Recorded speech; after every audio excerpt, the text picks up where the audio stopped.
Bismillahirrahmanirrahim. Assalamualaikum warahmatullahi wabarakatuh. Puji dan syukur marilah kita panjatkan kehadiran Allah Subhanahu wa Ta'ala, yang mana pada hari ini kita dapat berkumpul dalam keadaan sehat walafiat.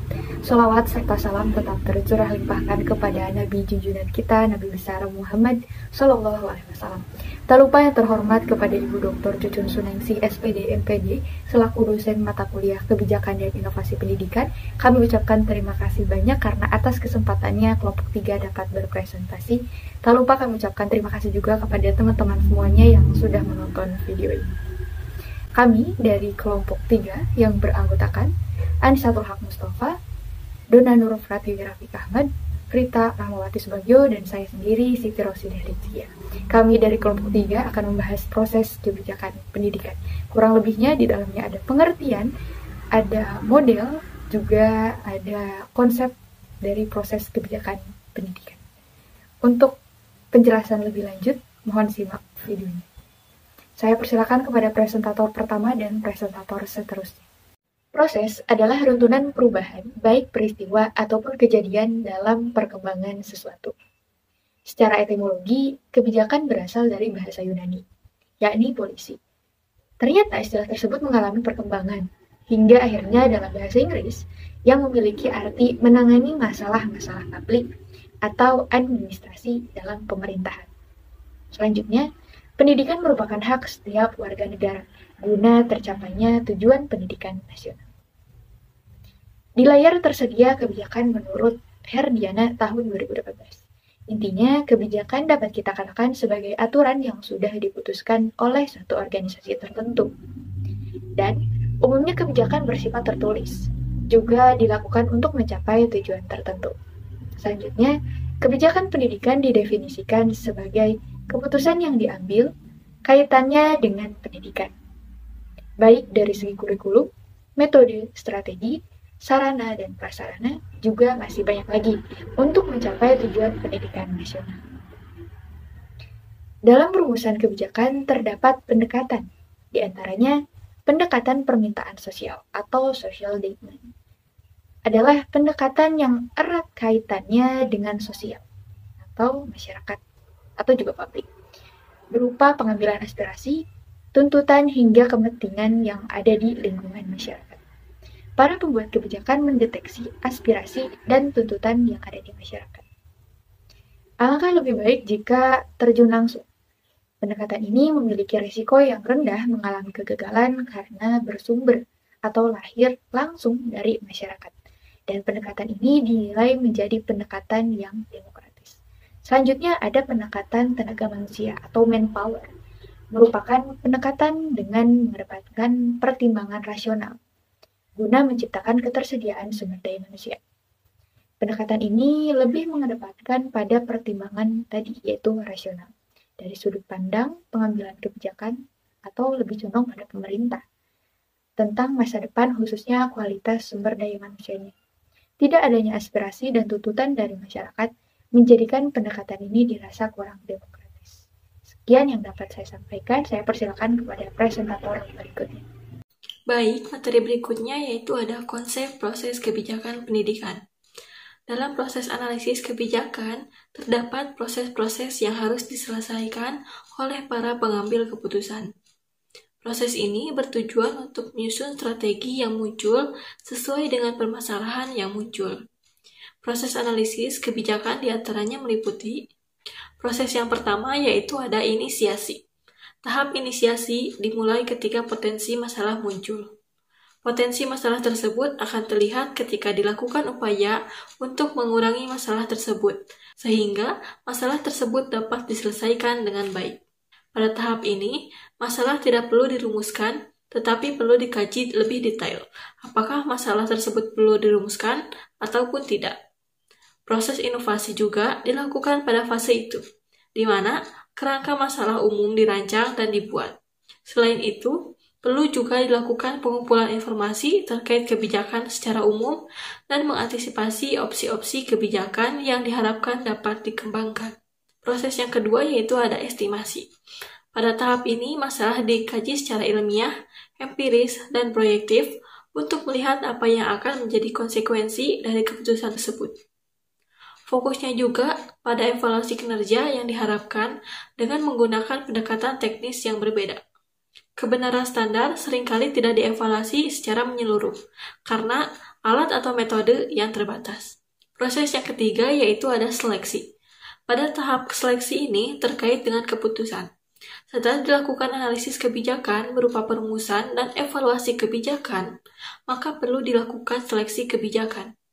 Pengambilan keputusan seringkali didasarkan pada perhitungan dan penilaian teknis, tetapi aspek lain juga harus dipertimbangkan, seperti keterlibatan pihak lain dengan tujuan ideologi, moral, dan referensi yang berbeda.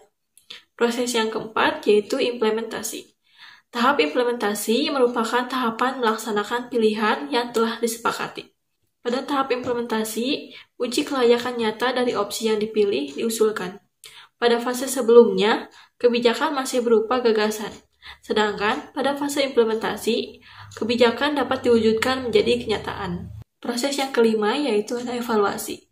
Pada tahap implementasi lebih merupakan perubahan ke dunia nyata, sedangkan pada tahap evaluasi lebih bersifat retrospektif. Pada tahap ini, berusaha mencoba mencari jawaban seberapa sukses kebijakan yang dipilihnya.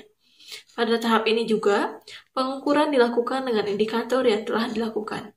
Proses yang terakhir yaitu ada terminasi. Terminasi berhubungan dengan penyesuaian kebijakan yang tidak lagi layak, berlebihan, tidak perlu, atau tidak lagi cocok dengan keadaan. Berdasarkan penjelasan tersebut, dapat diketahui bahwa proses kebijakan merupakan proses yang kompleks. Proses kebijakan ini berlaku untuk berbagai individu, kelompok, dan masyarakat yang memiliki dampak psikologis dan lingkungan yang berbeda. Namun, langkah ini harus dilakukan dengan benar untuk menghasilkan kebijakan yang proaktif dan dapat mengatasi masalah atau problem solving. Baik, materi selanjutnya akan dijelaskan oleh presentator berikutnya. Di sini saya akan menjelaskan mengenai model proses pembuatan kebijakan pendidikan. Menurut Booth dan Springer, pada Syarifuddin 1989 halaman 81, ada 3 proses kebijakan, yaitu 1. Formulasi kebijakan. Menurut Thomas Eddy, dalam KJ 2015, perumusan kebijakan merupakan upaya pemerintah untuk mengintervensi kehidupan masyarakat sebagai solusi atas segala permasalahan masyarakat. Sebagai hasil dari pemerintah yang diberikan kekuasaan otoritatif, intervensi dapat bersifat memaksa. Formulasi kebijakan disebut juga sebagai tahapan yang turut menentukan dari kebijakan publik. Dalam tahap ini ditentukan batasan-batasan dari kebijakan itu sendiri. Yang kedua ada implementasi kebijakan. Menurut Dwi Jowijoto dalam Syarifuddin 2008 halaman 86, tahap kedua itu adalah implementasi kebijakan yang pada dasarnya adalah cara yang dilaksanakan agar kebijakan tersebut dapat mencapai tujuannya.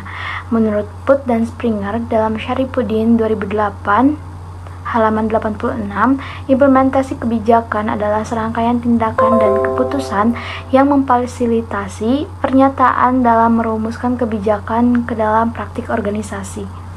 Dan yang terakhir ada evaluasi kebijakan. Evaluasi kebijakan dilaksanakan sebagai proses untuk mengetahui sejauh mana keefektifan kebijakan guna dipertanggungjawabkan kepada semua pihak terkait. Dengan kata lain, sejauh mana tujuan kebijakan tersebut telah tercapai. Di sisi lain, evaluasi dipergunakan untuk mengetahui kesenjangan antara harapan atau tujuan dengan kenyataan yang dicapai. Baik, sekian, saya kembalikan lagi ke presentator selanjutnya. Ada beberapa model kebijakan pendidikan, di antaranya pertama, model kelembagaan. Model kelembagaan ini berprinsip bahwa pemerintah adalah penanggung jawab pembuatan kebijakan. Apapun yang dibuat oleh pemerintah merupakan kebijakan publik.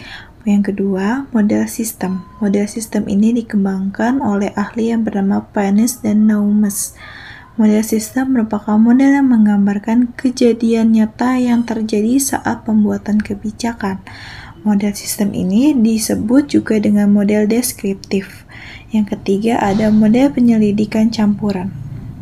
Model penyelidikan campuran menuntut pembuatan kebijakan untuk menggunakan teori rasional. yang bersifat menyeluruh, dan inkrementalisme dengan memperhatikan situasi dan kondisi yang berbeda. Yang keempat, ada model proses. Model proses ini mengasumsikan bahwa politik merupakan kegiatan yang memiliki proses. Adapun tahapan perumusan kebijakan dengan model proses yaitu mengidentifikasi masalah, menyusun agenda, merumuskan perencanaan kebijakan, mengesahkan kebijakan, penerapan kebijakan, dan juga penilaian kebijakan. Penerapan model proses ini dalam kebijakan pendidikan dapat dilaksanakan dengan mengikuti setiap tahapan agar mendapatkan kebijakan yang tepat. Yang selanjutnya ada model teori elit. Teori elit ini berpandangan bahwa demokrasi yang dijalankan secara penuh akan memungkinkan adanya bias dalam merumusan kebijakan.